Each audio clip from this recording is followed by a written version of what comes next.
करे काकोरी मधुवन जालू करे काकोरी मधुवन जालू विशाल आरे होटल विशाल के चाट खालू करे काकोरी मधुवन जालू करे काकोरी मधुवन जालू मेला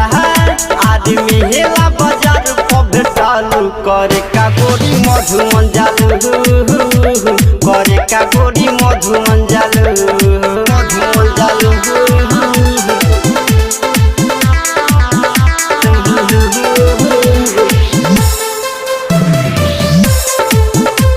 करे काकोरी मधुवन जालू जहन जाला हनी बकोरा उठाली के हुकोरा तू सटब करे जाला में ऐसे ना घूमल कर तू बात माना मोरा पढ़े जाना कॉलेज जावा में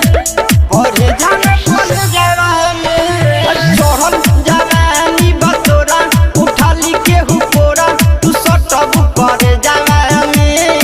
ऐसे ना घूमल कर तू बात माना मोरा पढ़े जाना कॉलेज जावा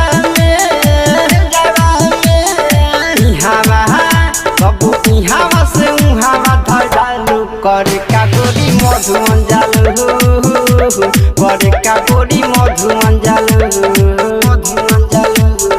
मेला आदि मेला बाजार पर भेटालू करे काकोरी मधुवन जालू करे काकोरी मधुवन जालू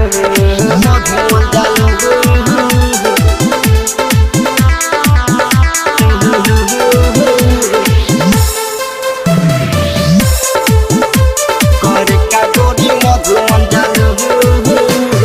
रहन सहन तू सुधारा नय से बाल झाड़ा जमाना खराब बा छोरी नाराई डर साहब बदी बड़ा बात न तहारा बुझात बा न तहारा बुझात बा रहन सहन तू सुधारा नय से बाल झाड़ा जमाना खराब बा छोरी नबी की साथ बदी बड़ा बात न तहारा बुझात बा रोहित पब महिमा मुकेश से चुरालू करे काकोरी मधुवन जालू करे काकोरी मधुवन जालू मेला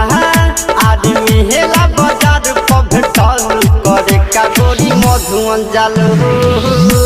करे काकोरी मधुवन जालू।